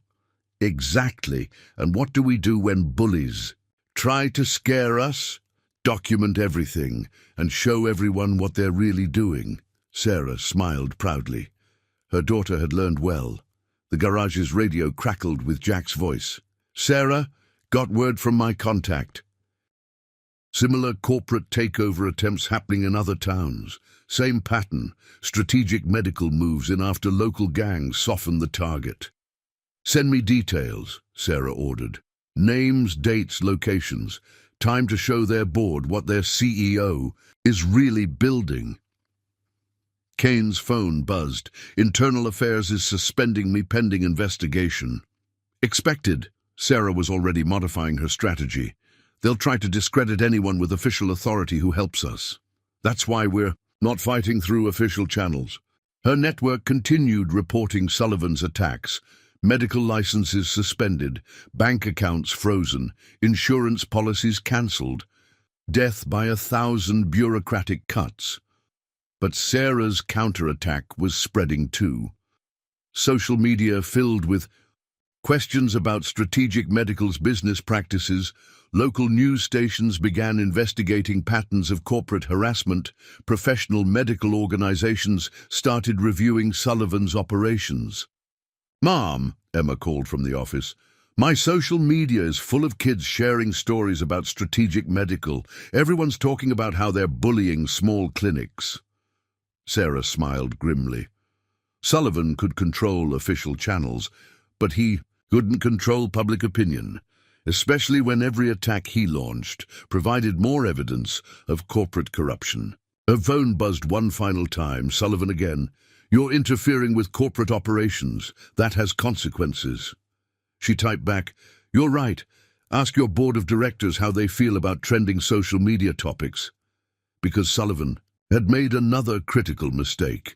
He thought corporate power meant controlling official channels. But in today's world, official channels weren't the only source of power.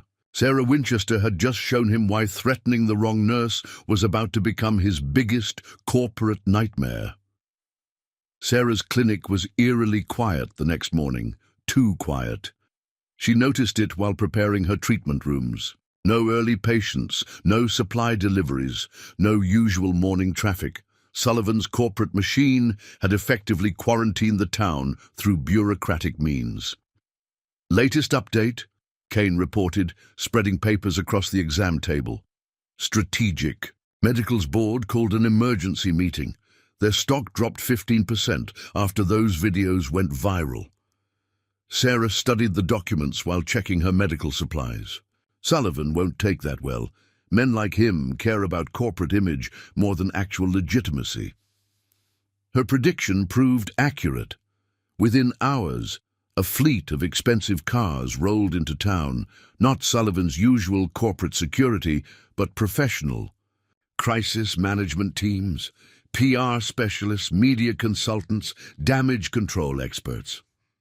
They're setting up in the town hall, Jack reported through the radio, calling it a community health initiative, offering medical grants, educational sponsorships. Buying silence, Sarah translated, standard corporate playbook, crush resistance, then offer relief if people play along. Beth's voice crackled. Got corporate representatives at my pharmacy? They're offering to resolve our regulatory issues if we sign some paperwork. Non-disclosure agreements mostly. Similar reports came in across town. Strategic Medical was moving fast, trying to contain the public relations damage. Every healthcare provider facing their bureaucratic assault was being offered a way out, if they agreed to certain conditions. Sarah's phone buzzed with a new message from Sullivan. Impressed by your social media strategy, but corporate resources are infinite. Everyone has a price. Through her cameras, she watched more expensive cars arrive, each carrying another piece of Sullivan's counterattack. Lawyers with settlement offers, consultants with development proposals, experts with solutions to suddenly discovered problems. "Mum," Emma called from upstairs. "The scholarship website works again, and I got emails from 3 universities about special corporate scholarships. They're thorough," Kane noted, offering carrots now that the sticks didn't work. Sarah moved to her computer, monitoring the spread of corporate influence. Sullivan thinks he can buy what he couldn't intimidate. That's why he'll lose. How do you figure? Because he still doesn't understand small towns. He thinks everyone has a price, that enough money solves everything. He never learned the most important lesson from Dust Devil's failure. Which is, some things aren't for sale, like a community's soul.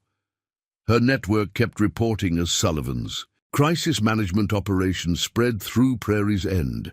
Every healthcare provider was approached, every pressure point addressed, every problem suddenly solvable for the right signatures on the right papers. "Sarah," Jack's voice carried worry, "they're offering to resolve all my EMT certifications, even threw in contracts for corporate emergency services. All I have to do is sign some confidentiality agreements." "Same here," Beth added. "They'll clear up my pharmacy licensing issues if I agree not to talk about Strategic Medical's community development initiatives." Kane checked her phone. "Internal Affairs suddenly lost interest in my cases, got offered a promotion to a special corporate liaison unit instead." Sarah watched through her security feeds as Sullivan's teams worked the town. They were good. Professional, polite, offering exactly what each person needed most. The pressure of bureaucratic assault made their relief seem heaven-sent, but she saw something else too. Every offer required signing away the right to discuss Strategic Medical's activities. Every solution came with strings that would bind the community to corporate silence. Her phone buzzed again. "Sullivan, your neighbors are being reasonable. Smart healthcare providers understand the value of corporate partnership." Sarah typed back, "Buying silence isn't the same as earning trust." "Trust is expensive," came the reply, "but Strategic Medical's resources are unlimited. Everyone can benefit if they cooperate." Through her cameras, Sarah watched more townspeople entering the corporate outreach center in Town Hall. Each one emerged with papers to sign, problems to solve, opportunities to seize, if they just agreed to certain terms. They're wearing people down, Kane observed. After weeks of bureaucratic harassment, any relief looks good. That's the plan, Sarah agreed. Crush resistance with paperwork, then offer salvation through corporate benevolence. Make everyone complicit in their own silence. Emma appeared in the office doorway. Margaret says they offered to fund our whole science department, new lab equipment, everything. The principal's really excited. Sarah smiled grimly. And what did Margaret say about the contract terms? That the school would have to partner with Strategic Medical's youth development program, give them access to student records for career planning purposes. Exactly. They're not just buying silence, they're buying control, access, influence over the next generation. Her radio crackled with more updates. Sullivan's teams were everywhere, offering solutions to the problems his own corporation had created. The contrast was perfectly calculated, crushing pressure followed by generous relief. But Sarah saw the pattern. Every agreement, every contract, every corporate partnership was another thread in a web of control. Strategic Medical wasn't just trying to stop bad publicity, they were trying to own the whole town. Her phone buzzed one final time. Sullivan, consider your position carefully. Your neighbors are accepting reality. Don't let pride cost your daughter her future. Sarah showed the message to Kane. He still thinks this is about money, about buying compliance. Isn't it? These are good offers, Sarah. Real solutions to real problems. No, Sarah's voice hardened. These are chains disguised as lifelines. Every signature makes the town more dependent on corporate goodwill. Every agreement gives them more control. She moved to her security monitors, watching Sullivan's team's work. They were excellent at their jobs, identifying pressure points, offering perfect solutions, making corporate control seem like community partnership. But they had made one critical mistake. They thought public relations was about managing appearances, about buying the right silence at the right price. Time to show them what real community relations looks like, Sarah said, pressing a button on her computer. Across social media, across local news, across medical networks, a new story started spreading. Not about corporate harassment now, but about corporate conquest. About how Strategic Medical wasn't just bullying small towns. They were trying to own them. Because Sullivan had forgotten something important about modern media, sometimes the cover-up was more damaging than the crime. And Sarah McIntyre was about to show him why trying to buy a town's silence was even worse publicity than trying to intimidate it. The war for Prairie's end was entering a new phase, one where the weapons weren't just bureaucratic power or corporate money, but the very thing Sullivan valued most, public image. And this time he was fighting on terrain he didn't understand, against an opponent who knew exactly how to use his own tactics against him. Sullivan's response to Sarah's latest move came swiftly. By mid-morning, Strategic Medical's crisis management team had transformed the town hall into a media center, complete with satellite trucks and professional spokespersons. They're going full corporate defense, Kane reported, watching the activity through Sarah's security feeds. Press releases about community healthcare initiatives, interviews about rural medical development programs. Sarah worked steadily on a patient while monitoring the situation. Standard damage control. Try to reframe corporate takeover as economic development. Her network kept reporting as Sullivan's media machine kicked into high gear. Local news stations were flooded with Strategic Medical representatives offering carefully crafted statements. Medical journals received detailed proposals about corporate community partnerships. "Mom," Emma called from the office, "you're trending on social media. People are sharing your story, not just here, but in other towns where Strategic Medical operates." Sarah smiled slightly. Sullivan could control official channels, but he couldn't control thousands of small-town residents sharing their experiences with corporate partnerships. Her phone buzzed. Sullivan again.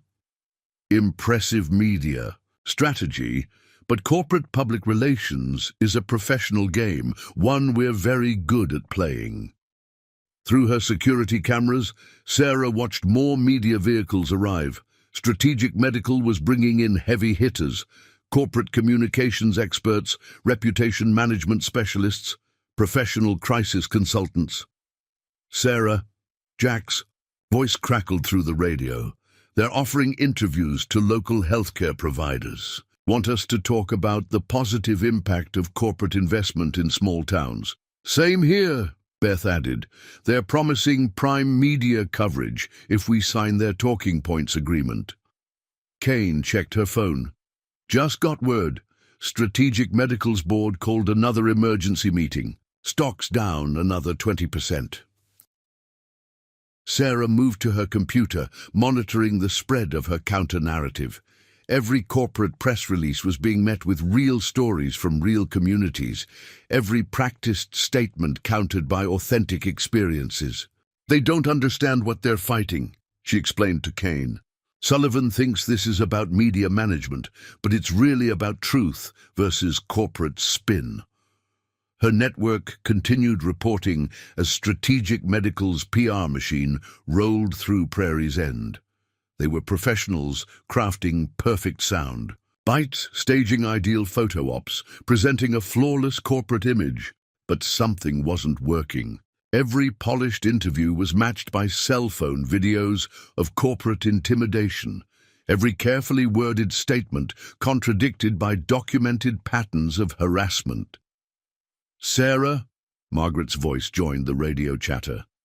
The school board's calling an emergency meeting. Strategic Medical's offering a major healthcare education grant with conditions. What conditions? Sarah asked, though she already knew the answer. Full corporate partnership. They want access to student health records, curriculum input, career development programs. Control the schools, control the future, Kane noted. These people think long-term. Sarah watched through her feeds as Sullivan's teams worked the town. They were excellent at their jobs, managing media narratives, shaping public perception, turning corporate conquest into community partnership. But they had made another crucial mistake. They thought public relations was about controlling the message. They never understood it was about controlling the truth. Her phone buzzed with another message from Sullivan. Your social media campaign is amateur. We have professional teams handling our corporate image. Sarah typed back, how's that working? Out. Stocks down 35% now. The response was immediate. Corporate resources are infinite. We can outlast any publicity crisis. Really? Ask your board how they feel about viral videos of corporate contractors threatening small-town medical facilities. Through her cameras, Sarah watched Sullivan himself arrive at the media center. His usual corporate calm was cracked, tie slightly askew, movements just a bit too sharp. He's feeling the pressure, Kane observed.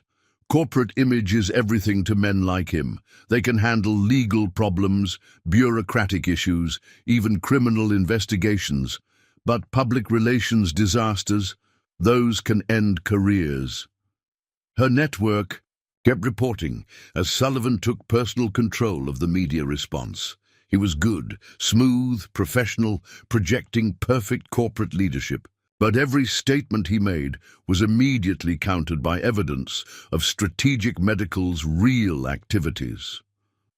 Mom, Emma called from upstairs.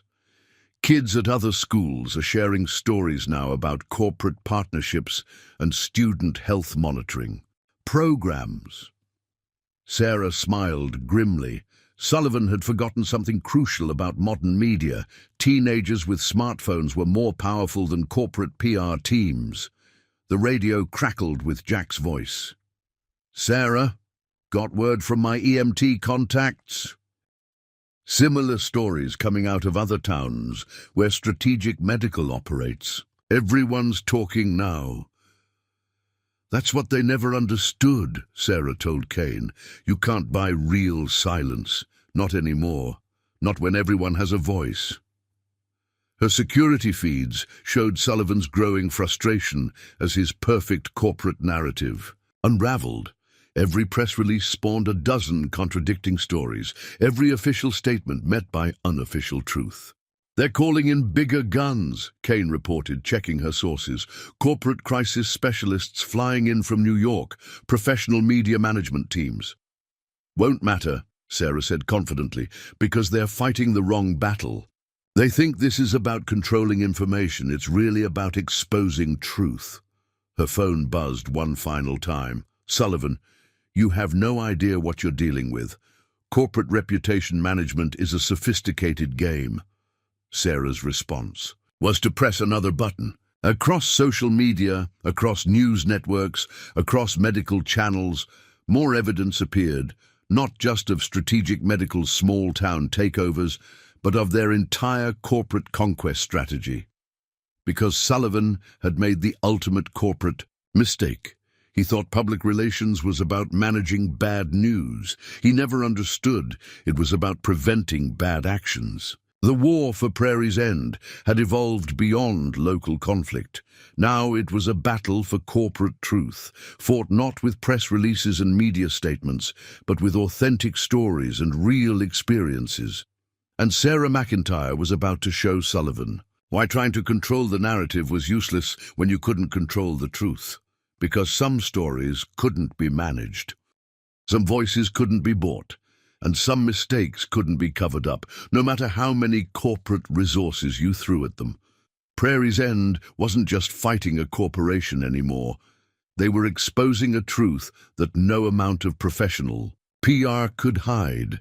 And in today's connected world, truth was the one thing even corporate power couldn't control. The morning news hit strategic medical solutions like a tsunami. Major networks were running stories about corporate takeovers of small-town medical facilities. Business channels questioned their operational methods. Social media exploded with first-hand accounts of intimidation and harassment. Stocks in free fall, Kane reported, monitoring financial news. Down 60% since markets opened. Trading might be suspended. Sarah watched through her security feeds as Sullivan's crisis management team abandoned their polished press conferences for frantic damage control. The corporate spin machine was breaking down under the weight of too many real stories. Sarah. Jack's voice crackled through the radio. Just got word from my contacts. Strategic Medical's clients are starting to ask questions. Major hospitals are reviewing their supply contracts. Sullivan's response was swift and desperate. A new wave of corporate vehicles entered Prairie's End, not PR teams this time, but private contractors with military bearing. They moved through town with practiced efficiency, confiscating phones, computers, anything that could record or share information. They're trying to stop the spread, Kane observed. Too late, though. Everything's already out there. Sarah's phone buzzed with an urgent message from Margaret. They're at the school, demanding access to student computers and phones, calling it a security review. "Mom!" Emma called from upstairs. "My social media accounts are being shut down." Some corporate policy violation. Sarah smiled grimly. They still think this is about controlling information. They don't understand the story is already bigger than they can contain. Her network reported similar actions across town. Strategic Medical's contractors were systematically trying to silence all communications, but for every account they shut down, 10 more appeared sharing the same stories. Sarah, Beth's voice was tense, got corporate lawyers here with cease and desist orders, threatening criminal charges over defamation if we don't retract our statements. Kane checked her phone. Same pattern in other towns. Strategic Medicals trying to legally intimidate everyone who spoke out. Sarah moved to her computer, monitoring the expanding conflict. Sullivan's organization was fighting on too many fronts, trying to contain local stories while defending against national exposure, attempting to silence individuals while managing corporate fallout. Her phone buzzed again. Sullivan. You have no idea what you've done. The board is demanding action. This ends today. And Prairie. Through her cameras, Sarah watched more contractors arrive, their movements no longer hiding military precision. Sullivan was abandoning corporate pretense for direct action. He's desperate, Kane noted. Corporate leaders get dangerous when their empire is threatened. No, Sarah corrected. He's predictable, falling back on what he knows, force and intimidation, just like Webb did. Her security feeds showed Strategic Medical's contractors moving into position around town. They were setting up checkpoints, controlling movement, creating a lockdown under the guise of corporate security measures. Mom, Emma's voice carried worry. They're blocking internet access at school. Margaret says they're calling it network maintenance. Sarah watched Sullivan himself arrive at the makeshift command center they'd established. His perfect corporate appearance was cracking, suit wrinkled, tie loose, movements sharp with barely controlled rage. They're going to try something, Kane warned. Men like Sullivan don't accept defeat. Count on it. Sarah began activating backup systems she'd prepared weeks ago, but he's making the same mistake Webb did, thinking he can control a town through force. Her network kept reporting as Strategic Medical's contractors implemented their lockdown. They were professional, efficient, using corporate authority instead of gang patches to assert control. But Sarah saw something else too. Every aggressive action, every attempt at corporate intimidation, every heavy-handed tactic was being recorded, not just by her networks now, but by hundreds of residents with hidden phones and cameras. The war for truth was about to enter its final phase, and Sarah McIntyre was ready to show Sullivan why force was useless against a story that had already captured the world's attention. "Sarah!" Jack's voice crackled through. "Got word from EMT contacts.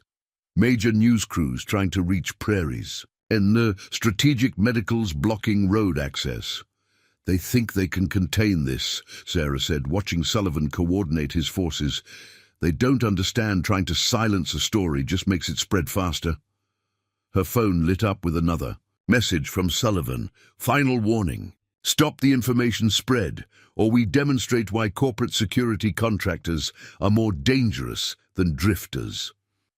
Sarah's response was to press another button.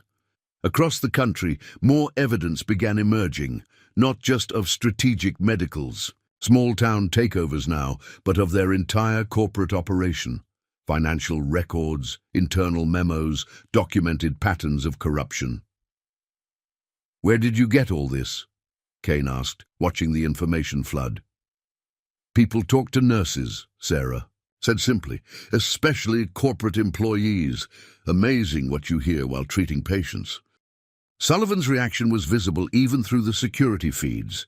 His composure finally shattered as he watched his corporate empire crumble under the weight of exposed truth. "Incoming," Kane reported urgently. "Multiple corporate vehicles. These aren't PR teams or regular contractors." Sarah watched through her cameras as black SUVs entered Prairie's End. The men who emerged moved with lethal precision, elite corporate security, the kind used for special problems. "He's playing his last card," Sarah noted calmly. "When corporate power fails, fall back on direct force." Her radio crackled with alerts from around town. Strategic Medical's elite teams were moving systematically, targeting anyone who had shared information about their operations. "Mom," Emma's voice was steady despite the fear. "Margaret says they're coming to the school looking for specific students." "Remember the backup plan?" Sarah asked. "The one we practiced?" "Yes." "But Mom, are you sure they can't stop us from telling the truth?" Sarah smiled proudly. That's exactly what they don't understand, honey. Truth isn't something you can control with force. It's something that spreads person to person, story by story, until no amount of corporate power can contain it. Through her cameras, she watched Sullivan direct his forces with military precision. He was planning this like a tactical operation. Control key points, silence opposition, demonstrate overwhelming force. But he had forgotten something crucial about modern conflict. In a world connected by instant communication, trying to control information through force was like trying to hold back the ocean with your hands. Because Strategic Medical wasn't just fighting one small town anymore. They were fighting an idea that had captured global attention, a story of corporate corruption that resonated with people's deepest fears about unchecked power. And Sarah McIntyre was about to show Sullivan why sending armed contractors against a town full of truth was like trying to shoot a hurricane. Some forces couldn't be stopped by conventional weapons, especially when those forces were powered by thousands of voices sharing their stories. "Sarah," Margaret's voice came through, steel in her tone. "They're at the school, but the kids, they're all streaming live. Every phone they try to confiscate, 3 more appear. They can't stop them all." Through her security feeds, Sarah watched Sullivan's growing realization. His contractors could control physical space, but they couldn't control the digital realm. Every act of force was being broadcast globally, every attempt at suppression making the story spread faster. "Mom!" Emma called from her secure location. "The corporate lawyers are threatening to sue everyone who shares the videos, but people aren't stopping. They're saying if everyone shares, they can't sue us all." Sarah smiled. Sullivan had made his final mistake. He thought he was fighting a small-town nurse. Instead, he was fighting an idea whose time had come. That corporate power should serve communities, not dominate them. Her phone buzzed one last time. "Sullivan, your clinic, 10 minutes, this ends now." "He's coming himself," Kane said, "with his elite team." "Good." Sarah began her final preparations. "Let's show him why force is useless against truth. Because the real victory wasn't going to come from violence or confrontation. It would come from showing the world exactly who Strategic Medical really was and letting their own actions destroy them. Everyone ready?" Sarah broadcast to her network. "Remember, no matter what happens next, keep recording, keep sharing, keep the truth flowing. Because some battles aren't won with weapons or force. They're won by showing the world what's really happening and letting truth do what truth does best. Spread until it can't be contained anymore." Sullivan was about to learn the most expensive lesson in corporate history, that in the modern connected world, truth was the ultimate weapon. And Sarah McIntyre had just armed an entire planet with it. Sarah's clinic had become a fortress in these pre-dawn hours, not through barricades or weapons, but through preparation and positioning. Every camera, every recording device, every piece of evidence was ready for what was coming. "They're moving," Kane reported, watching Sullivan's elite contractors take positions around town. "Standard tactical containment. These aren't regular security. They're former special operations." "Just like Webb was," Sarah noted calmly, checking her security feeds. Sullivan's falling back on military thinking when corporate power fails. Her network kept reporting as Strategic Medical's teams implemented their lockdown. They moved with lethal efficiency, securing key points throughout Prairie's End. Communications were cut, roads blocked, buildings searched. "Mum," Emma's voice came through Sarah's hidden radio. "Margaret says they're at the school, looking for phones, computers, anything that could record." "Stay with Margaret," Sarah ordered. "Follow the backup plan exactly like we practiced." Through her cameras, she watched Sullivan himself approach her clinic, flanked by his most elite contractors. His corporate mask was gone now, replaced by cold fury. "Final warning, Miss McIntyre," he called out. "End this now. Retract the stories, shut down the information flow, or we demonstrate why corporate security operates beyond normal legal constraints. Sarah's response was to activate her last set of recordings. Across social media, across news networks, across business channels, new evidence appeared, not just of Strategic Medical's corruption now, but of Sullivan's direct orders for violence and intimidation. "You think some videos can stop this?" Sullivan demanded. "We have unlimited resources, total operational authority." "No," Sarah's voice carried clearly. "You have desperation. You've lost control of the narrative, lost corporate support, lost everything that gave you real power. All you have left is force." Kane moved to stand beside her. "They're not going to back down, Sarah. These contractors, they're killers. I know, that's exactly what we needed them to be." Through her security feeds, Sarah watched more corporate vehicles arrive. Strategic Medical was bringing in everything they had, determined to silence the story by any means necessary.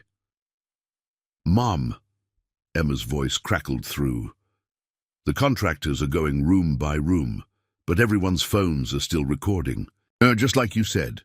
Sarah smiled grimly. Sullivan had forgotten something crucial about modern conflict. You couldn't stop people from recording. You couldn't prevent truth from spreading. "This ends now," Sullivan ordered his teams. "Find every device, every person sharing information. Shut it all down." But even as his contractors moved, Sarah's network was spreading the story wider. Every aggressive action, every attempted suppression, every corporate threat was being documented and shared globally. "Sarah," Jack's voice came through.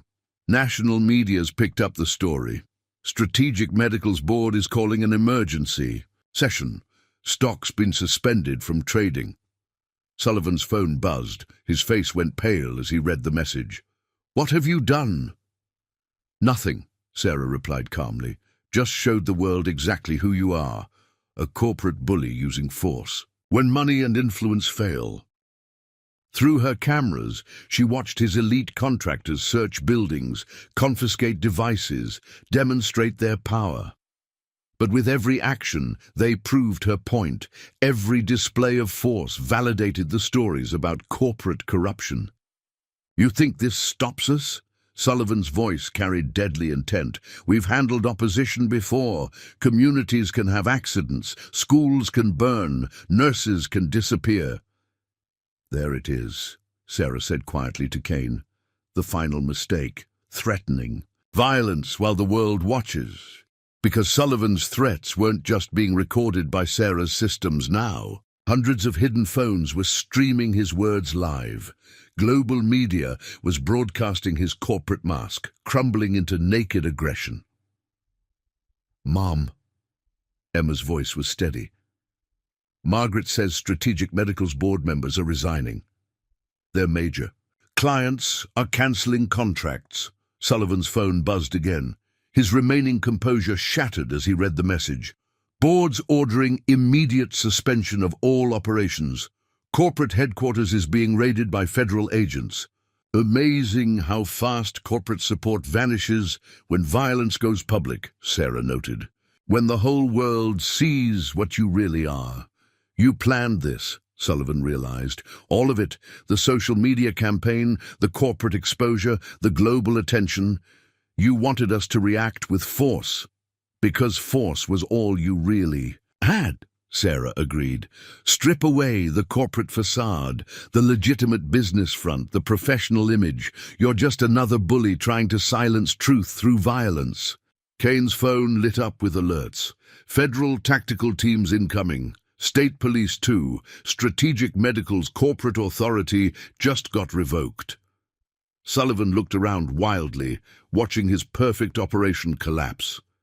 His contractors waited for orders, their military training useless against the weapons Sarah had deployed.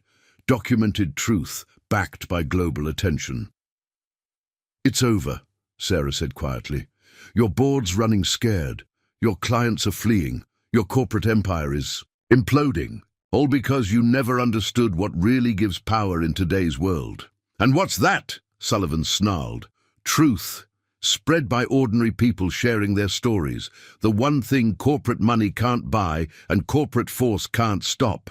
Through her security feeds, Sarah watched federal vehicles approach Prairie's End.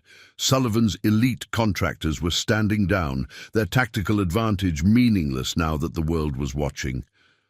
"Mum," Emma's voice carried pride. "Margaret says our story is trending globally. Everyone's talking about how a small town beat a corrupt corporation." Sarah smiled, because that's what Sullivan never understood. You can't control information like you control territory.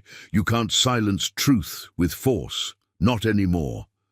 Prairie's End had won its war, not through violence or force, but through the strongest weapon in the modern arsenal. Documented truth spread by thousands of voices. And Sarah McIntyre had shown the corporate world why threatening her daughter had been the last mistake Strategic Medical would ever make. Up next, you've got two more standout stories right on your screen. If this one hit the mark, you won't want to pass these up. Just click and check them out. And don't forget to subscribe and turn on the notification bell so you don't miss any upload from us.